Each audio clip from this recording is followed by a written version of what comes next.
Interesting. Bonte, you actually referenced with Howard Eskin, Brandon Aiyuk not really getting a lot of attention this week. Do you think he's flying under the radar? He is. And why? I believe that Darius Slade Jr. will probably shadow him. I don't know why. Maybe he's a quiet guy. Maybe because Debo's louder, Kittle's louder. Brock Purdy, the quarterback's going to take headlines. I don't know why Brandon Aiyuk. I don't think he's a household name yet. But these are the games that can make you a household name. These are the moments that can make you a household wide receiver. Now, CeeDee Lamb's getting all that shine from that draft, and Justin Jefferson. Justin Jefferson been out for 6 games with the hamstring injury. Yeah, my fantasy team. And you look at Brandon Aiyuk. He's on his way to a back-to-back 1,000-yard receiving season in an offense that runs the ball, that leans on the run. That is one of the worst teams when it comes to pass attempts per game. So I do believe he's flying under the radar, and I do believe that Darius Slade Jr. will probably shadow Brandon Aiyuk in this football game. And if he does it, you do not want to leave Bradbury one-on-one with Brandon Aiyuk. That will be trouble for the Philadelphia Eagles. Trouble. But I feel good about this matchup with the 49ers, although the right side of the line, if they can hold up here, I feel really good about the offense scoring close to 30 points against that Eagles defense. Let's go to Brendan in Newark. He's been on hold for a while, man. Brendan, what's happening? What's going on, guys? I haven't had a Philly cheesesteak in almost a year because of that team. So here's how I feel. I'm going to tap into Frank from Monterey for just a moment and quote Teddy Roosevelt, who said, speak softly and carry a big stick. Sirianni does not speak softly, and we got a lot of big sticks on this team.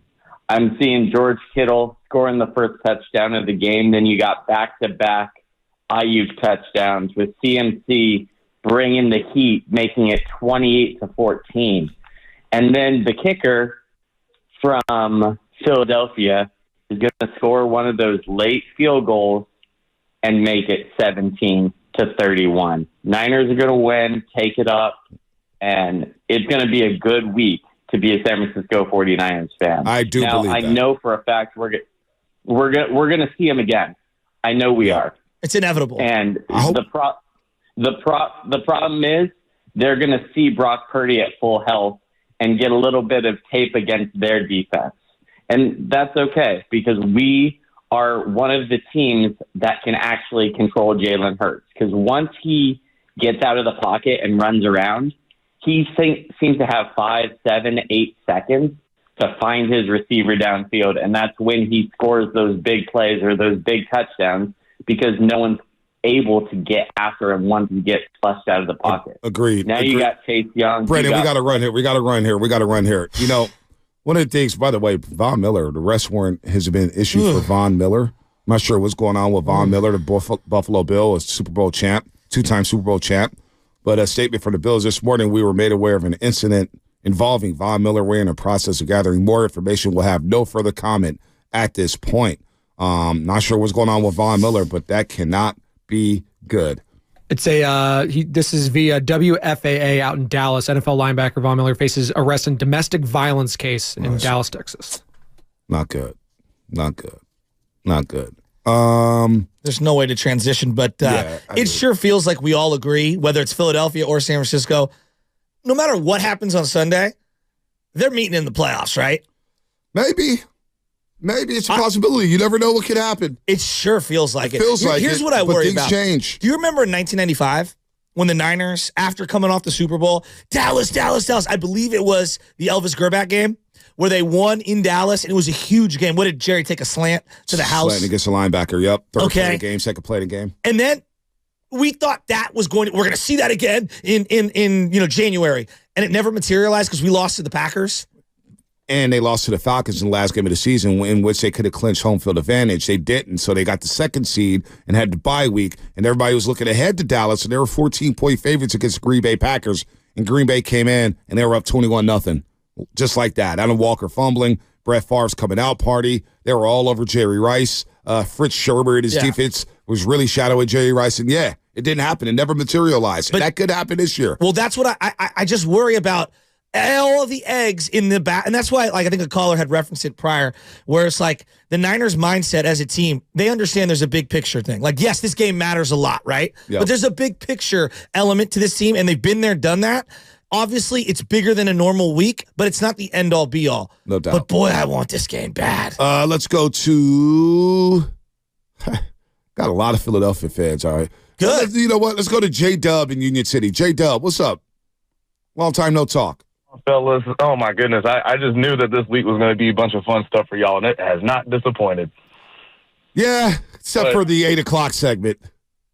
Well, I know, but I mean, actually, that was kind of part of what I was talking about, because I'm kind of getting tired, well, I'm past tired, of a lot of Philly fans. Of course, I'm like a third party here, of complaining of everyone else saying that Philly fans have this reputation when it's something that they've celebrated for years. I mean, y'all remember a few years ago, Mike Scott, he was on the Sixers. I think he's from the DMV, so he went to an Eagles Washington football team game with the Washington jersey on, and like going through a tailgate, and the Eagles fans beat him up like, dog, he plays for a team in your city. But that's the stuff they've been celebrating, so now all of a sudden other people say it and call it out, but now y'all are wrong. I don't understand that. Yeah, I don't. I don't either, and that's the problem that bothers me, and that's why listening is a problem in America. People don't like to listen, and John Marks proved that from Sports Radio 94 WIP. It wasn't fans that told us not to wear our gear. It was a media member telling us, "Hey, if you wear your jersey, you're going to die." All right, well, here's the section I would like to die here in Philadelphia. Here's where I'm sitting at, and nobody did the damn thing. All right, nobody did the damn thing. So I'm wrong for giving out my section number. They're wrong for telling me I'm going to die for wearing my team's colors to a football game. And that was from a media member. A media member. Not a fan, a media member. And all of a sudden, they're playing the victim. F Philadelphia. I'll say it. F the city of Philadelphia. Hate that city. Let's go to Mark in Philadelphia. Speaking of which. Mark. What's up, Bonte? How you doing, guys? What's up? I've been better. Just calling to say, got a couple points. My first point is, please don't call John Marks again. Our morning radio show sucks. I listen to you guys a lot. I'm in the Bay Area. Don't call John Marks again. If you guys want to have, y'all want to go beef for beef, or y'all want to argue a little bit, call Hugh Douglas, call one of the other guys. Don't call John Marks. I know, but I like Hugh. Hugh's good dude, like legit good dude. Yeah, he'll go with Bonte. You guys go back and forth. I think it'll be entertaining. My second point is, my wife's a Niner fan. I don't mind the Niners, right? I feel like it's not really a rivalry at this moment. I feel like we got one. If you guys get this one, we can consider it a rivalry. It's not a rivalry yet. If we take this one, it's not a rivalry. Like Joel Embiid said about the Celtics, it's not a rivalry. They kick our ass. It's not a rivalry, right? So if we take this one, it's not a rivalry. As far as the game goes, in my opinion, I think it could go either way. It could go our way. It could go your way. If we can control the ball like we did against all those other teams, I think you guys will have a long day. Keep CMC off the field. It's a lot easier said than done. But, again, just don't associate all Eagles fans with those idiots. Like you said, Joe, you said every fan base has those fans. I've been to Niner tailgates, and I've seen fights. I've seen a lot of crazy stuff happen everywhere. too. Right? I'm tired. Mark, thanks for the phone call. I appreciate you listening to us. Call us back soon, man. You sound like an intelligent fan. That's cool. But I'm tired of talking about fighting. This is stupid. They fight Swift, everywhere. I feel like we're sleeping on DeAndre Swift in this game. Are you? No, I just feel like as a fan base, we are like AJ, and I'm worried about Devontae, and I'm worried about Jalen. And Devontae Smith has been excellent the last couple of weeks. He flipped the game against Buffalo. Swift has been really a big catalyst, no? He's flipped the game all season. He's been good all season. He flipped the game last week. And that's why you asked me, there's something to look for. Yeah, it's the edges. Yeah. Getting the edges, setting the tone on the edges, because Philadelphia really picked apart the 49ers on the edges. Now, we'll see at Chase Young, what he can do about that. He's been good so far setting the edge. Nick Bosa has to do a better job at setting the edge. But DeAndre Swift runs hard, and he's from Philadelphia. So he runs with his emotions, runs with passion. He was traded there. Detroit didn't want him. So he's playing with reckless abandon there, running the football. He's a really good running back. And the Eagles' run game is very good.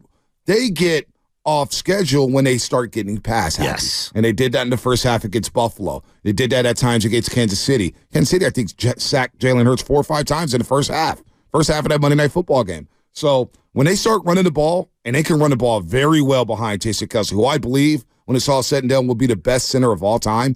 Pass protection, run blocking. The guy's got the total package. He pulls. He can do everything. Dickerson is a very good guard. We know about Lane Johnson. This team is very good on the run. So you got to slow their run down, and you have to stay out of third and short situations. You can't get into 3rd and 2 and 3rd and 1 because the tush push is coming, and they're getting the first down. Well, all right? And unlike the past, there's a reality to the Niners. Like, they blow the doors off of teams. And when they get a big lead, they like to rush the passer. That's how they're built, both to run the ball and to obviously stop the pass. I feel like with Jalen, the game's never out of reach for him. Yeah. And with A.J. Brown and Devontae and how quickly they could strike, the big chunk play, the Niners have done a really good job eliminating the big chunk play. This is a team that lives off the big chunk play. Yep, and they will get it. They will get it. Let's go to Trey in Oakland. Where the hell has Trey in Oakland been at? Trey, what's up?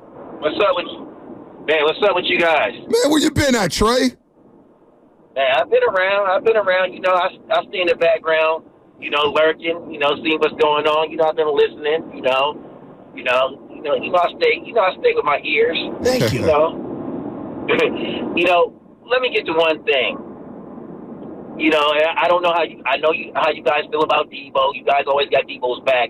Bonte, but I just want to say something. I think Debo needs to mellow himself out.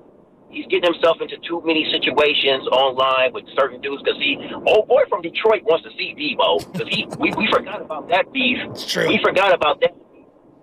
I think he gets himself into too many situations that these guys get jacked up for him, and now they're all motivated because we saw what happened in Cleveland. He came out there wanting to bully everybody, got Trent Williams involved, and they got slapped. Let's just call it. They got slapped in Cleveland, and we got called for what it is. Debo needs to chill out. It's like that one friend that you got who wants to go and talk shit to everybody, but just can't, just chill out. Humble yourself out. And I think...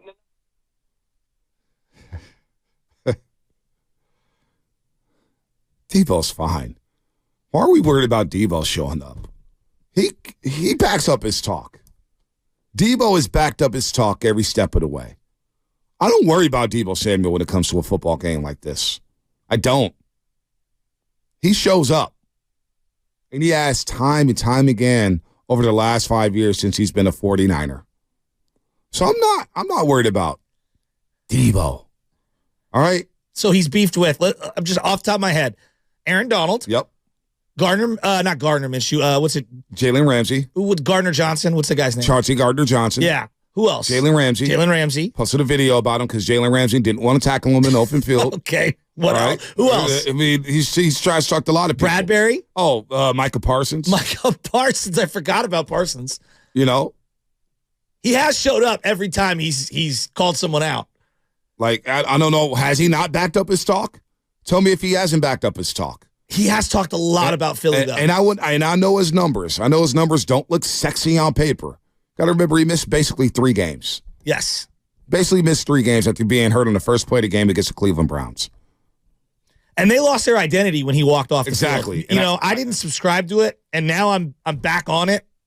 I underrated his value to the team. Yeah, no doubt. He did. He's Debo's fine. Debo's going to be fine on Sunday. Let's go to... Wow, these lines are lit up. Where do we go? Let's go to Ryan in Napa. Ryan, what's happening? What's up, guys? Thanks for having me on. I think I bring a very unique perspective. I've now lived here in the Bay Area for 13 years, but I happen to be the Philadelphia Eagles mascot from 1999 to 2011. No way. I thought, yeah. So, and you know what is the worst moniker that you guys think? What's the stereotype of the Niners when you hear the Niners fans? What's the thing wine and that cheese? annoys the heck out of you? Thank you, right? And then what do we hear in Philadelphia all the time? We booed Santa. So the thing is, like, all these monikers are just like, okay, how much can we just wear these out? Like, how much can we? And it is, to Dante's point, it's a 10% of those awful fans, no matter where, Philadelphia, the Bay Area, that give the 90% who are awesome a bad name, and and I've been on both sides. I've been we agree. working for a team.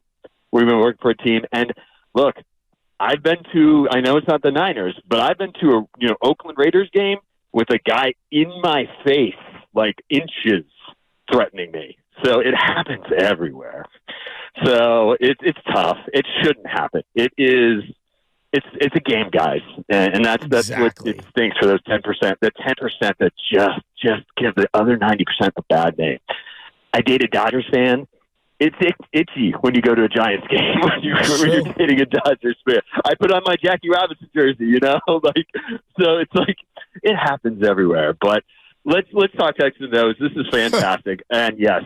Johnny Marks, he's anger management. It's anger management with him. We all know that in Philadelphia, too. Really? So, anyway.